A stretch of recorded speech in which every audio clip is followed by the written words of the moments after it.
We're talking with Ilona Haendel. It's December 23rd, 1997 in San Antonio, Texas.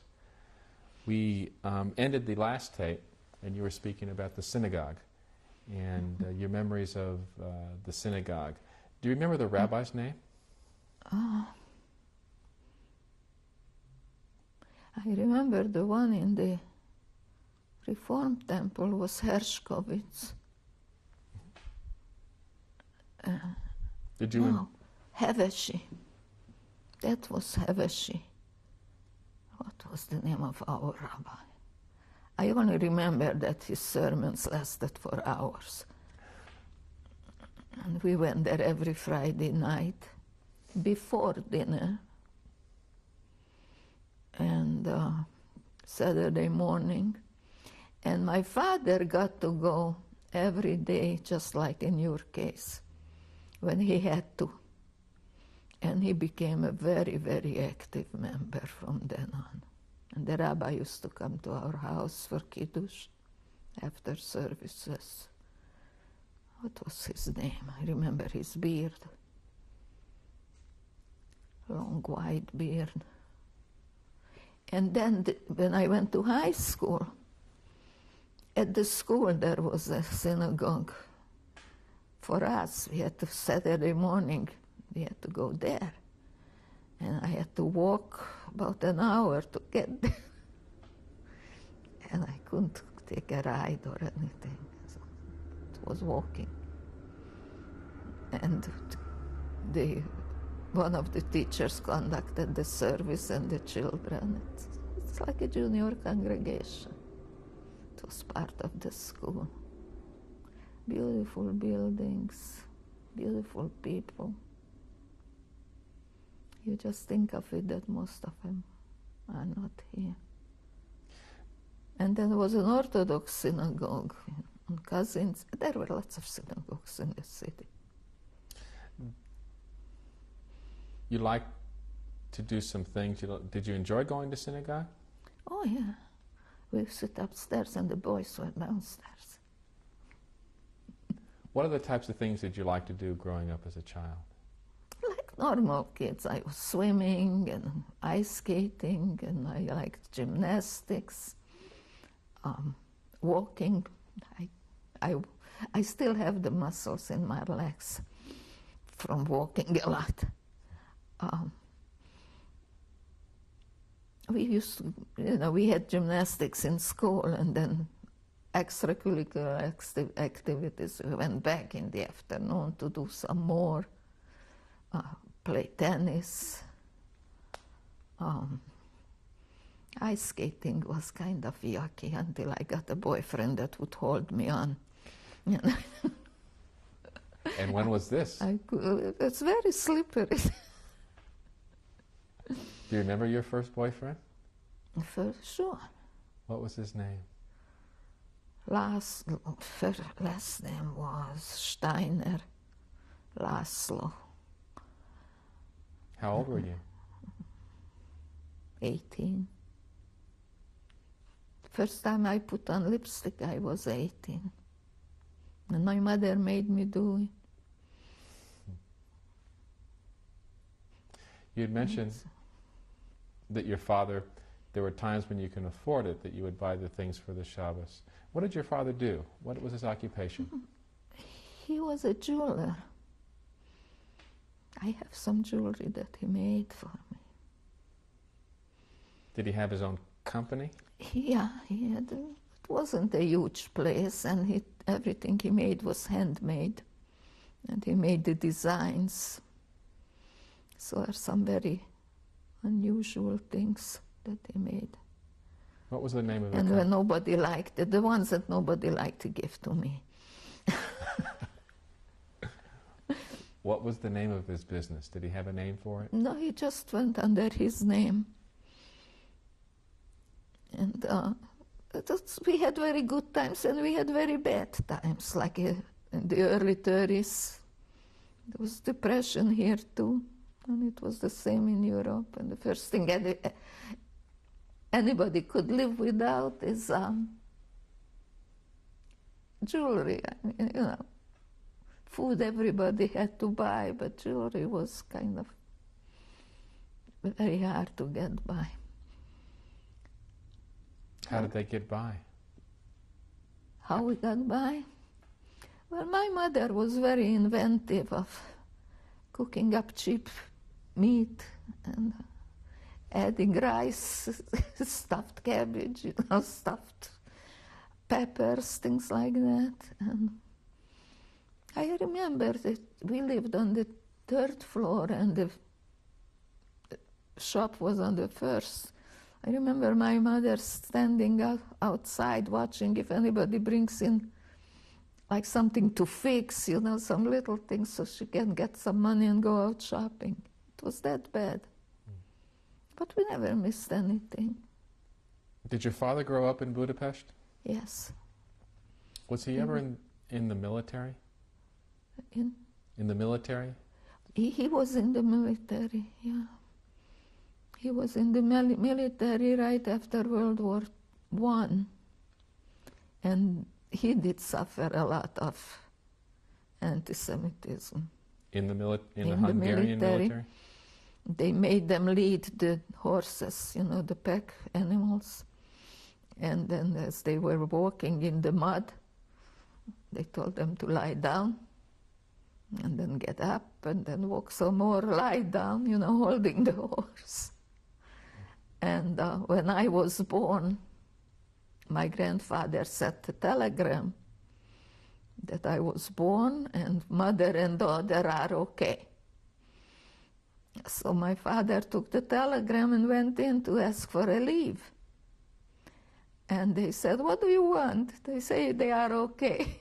If they called you for a funeral, I would give you a leave, but you don't need the leaves. I was like 8 months old before my father ever saw me. So this was when you were born, so this was 1921? 21. It was,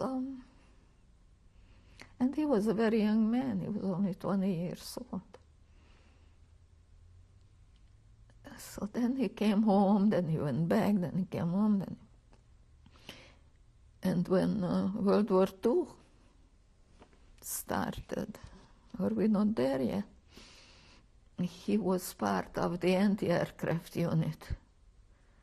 And he was stationed on one of the tallest buildings in the city, trying to shoot down the enemy, the United States and the Russians. Before the war broke out, did you work at all? Did you have a job? Well, when I graduated high school, as I said, the thing was to go to the university. It was hard to get into university before for Jews, because it was a numerus clausus, 6%. What do you mean? 6% of the total population of the university could be Jewish. And no more? No more. But I graduated in 1939, and by that time it was numerus nullus, which means nobody. And you work all those years to get good marks, so you can go to the university, you worry about the money and all that, and then you can't go. By that time, we all decided that we're not going to stay in Hungary, never mind what. Because I spoke about the anti-Semitism, but in 1939, it became official. Before that, it was, some people hate me for no reason, so it's not my problem, it's their problem. But in 1939, it became official. There were law. Jews cannot go to the university. Jews cannot have an intellectual job. Now, what is so intellectual? I'm not talking about doctors and a clerk in the store was considered an intellectual job. Being secretary. That was an intellectual job. Anything you did wasn't manual work, it was intellectual. So we looked at each other, here is a graduating class, so what on earth are we going to do? So some of us, my mother said, go and learn to sew, because you will be a mother someday, and there is always something to sew. I still sew for everybody. So I said, okay, my time, you were a good girl, you do what your parents tell you. And I went, my father paid them, I didn't know that, to teach me how to sew. And some other friends went to learn to sew, and the boys too, they went to learn to be barbers, hairdressers, what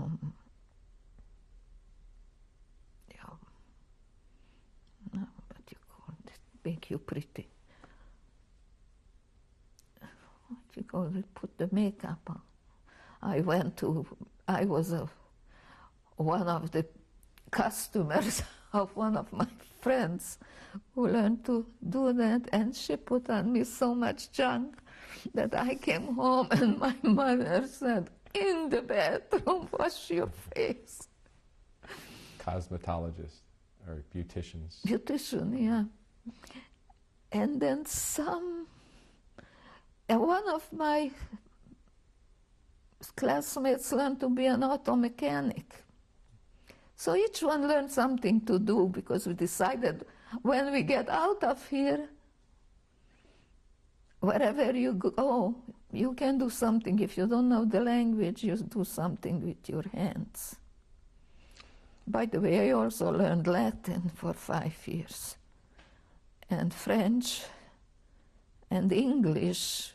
As I say, I were going around to gather knowledge, because English they didn't teach in school, so I went out of the school to... On your own? Yeah, to learn English. Of course, that English sounded more like Hungarian.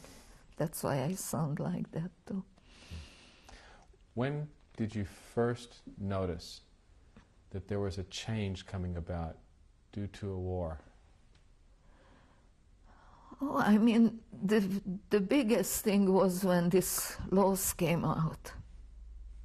And how did they notify you of the laws?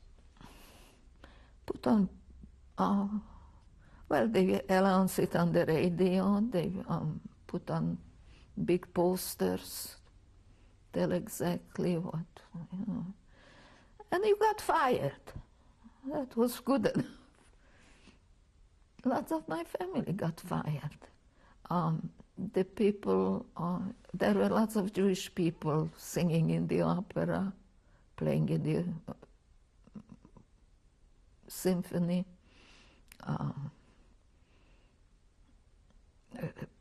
Actors, actresses, they all got fired. So what do you think we do? We sit there and cry, they got fired. We set up one of the halls in the synagogue, in that big synagogue. And we had performances there, you wouldn't believe it. Concerts, operas, without the big stage, but the best of the voices, we had them. So we didn't go anywhere else. That was our entertainment, and they made a living. And everybody just turned around and started to do something else. Somebody like my uncle, that Stern family that I told you, he couldn't get a job. He was working, cutting trees. I mean, he would buy a forest of the woods, and he went there with the crew and told them which trees to cut down that were good for lumber. That was his profession. He looked at the tree. You say how pretty this tree is? No, this tree is worth at least $300. So, family. So, We helped them out. A cousin of mine was married to this guy who worked in a dry goods store. And so he went and he bought himself a few rolls of material, and he went around to sell it. Of course, where you go first to your family members. And I was about to get married. So my mother bought, every time he came, she bought something. And then she sent it out to the country to sew it up for me. I still have it. It doesn't fit anything.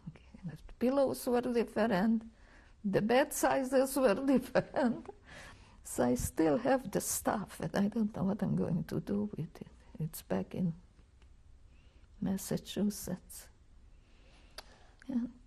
the laws were being changed, people were being fired. As you mentioned, they found things to do. What happened next? Well, that was in 39. We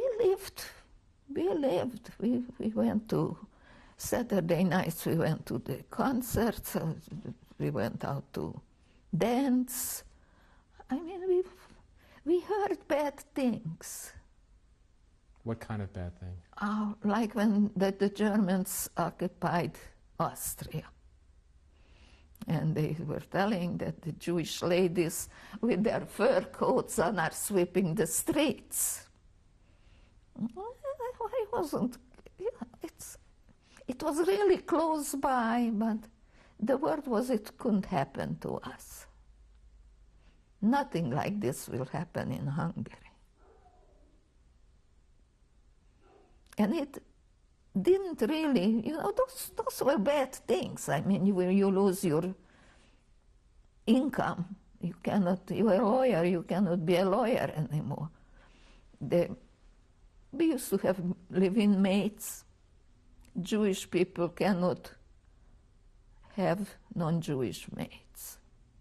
So this woman I showed you the picture of, she didn't live with us, but she came in. I hear the cleaning ladies. And she helped my mother out. And my mother always treated her. She was a very nice woman. Treated her like a family. So when it was our turn to get help, we were thinking of her. Of course, there was a danger in that too, because we gave these people lots of stuff for safekeeping. When did you start to do things like that? You said you heard word of things in Austria being bad. Yeah, How did but we didn't think it will be. We still got around, and I know one thing I remember. But that was later, after the Germans came in. I remember when the Warsaw Ghetto went down, and we were having Shabbat dinner, and it came through the radio. What did they say? That the Warsaw Ghetto ended. There's nobody alive. And we were eating that cholent, and everybody dropped the spoon or whatever we had in hand, and we couldn't eat anymore. It's not that we didn't feel for the other people. We just were very sure that it will not happen to us. And when did it start happening? What made us that sure? I don't know. When the Germans came in. When was the that? next day. That was March 19th, 1944. As I saw, my birthday was January 26, 1944. I still got beautiful birthday gifts. That's how smart we were, Do you remember the day they came in? March 19th, 1944. What happened that day? The Germans came over the grapevine. The Germans are here. The Germans are here. So what would you do? You hear the Germans are here. run for your life or something. No, we went out to see where they are and what they are doing.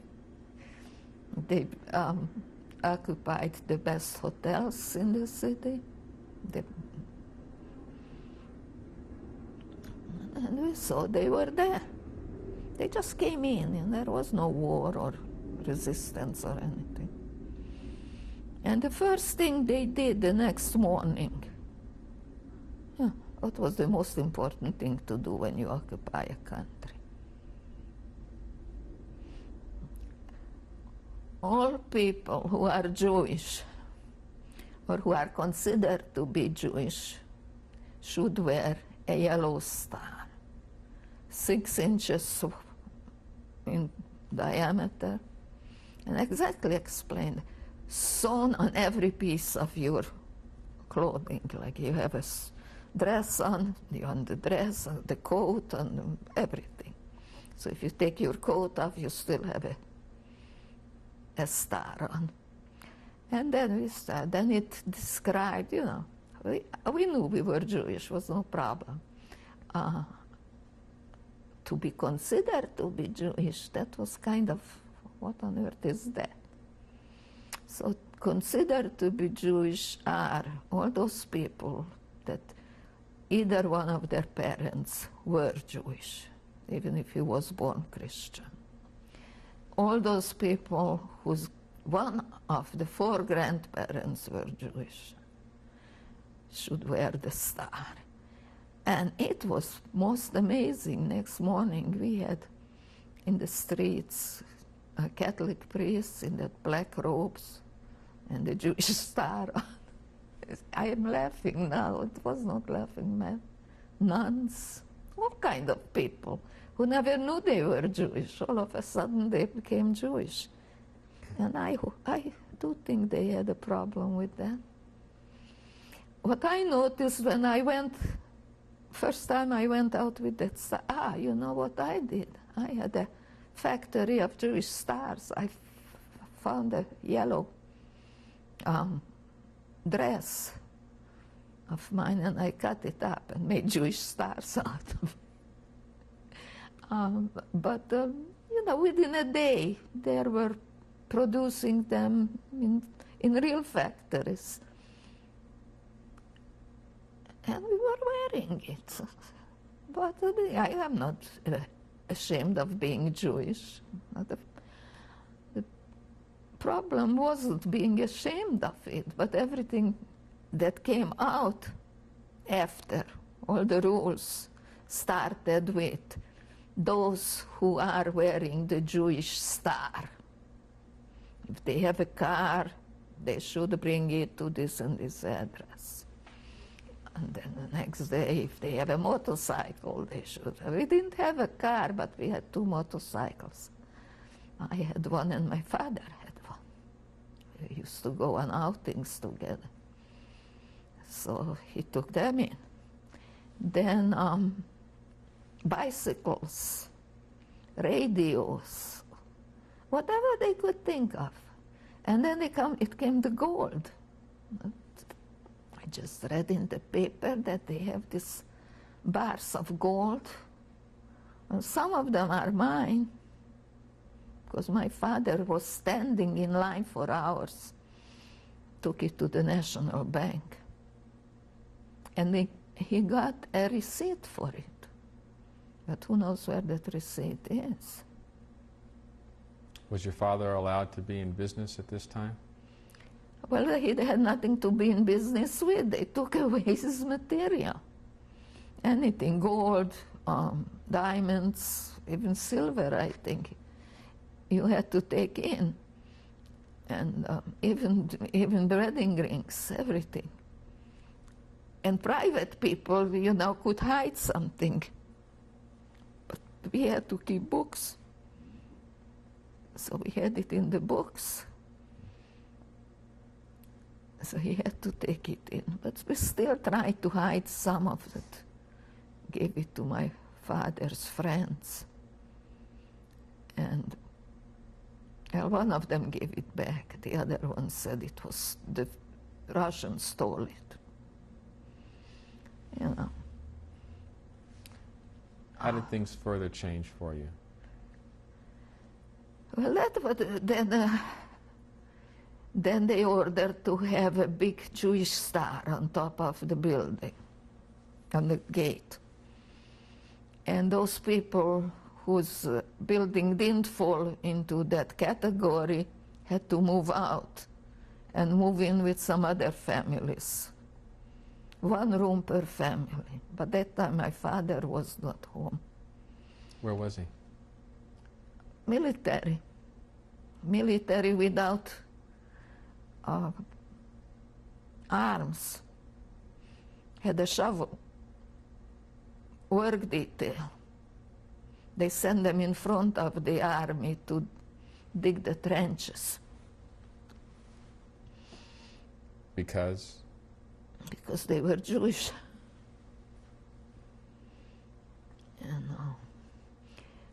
The fact that I was getting those papers that I could go outside and I'm working for the army. What papers are you talking about? The one I showed you that permit to go outside certain times of the day. We were all those Jewish star buildings were under curfew. You could go out like from 1 to 2 shopping. There were great shortages at the stores, and by 1 o'clock there was nothing to shop for. So this cleaning lady of ours, she went shopping for me and she brought us food. What was her name? Anna Orosianoshny, that's O-R-O-S-Z, and the wife went by the husband's name. Janosna.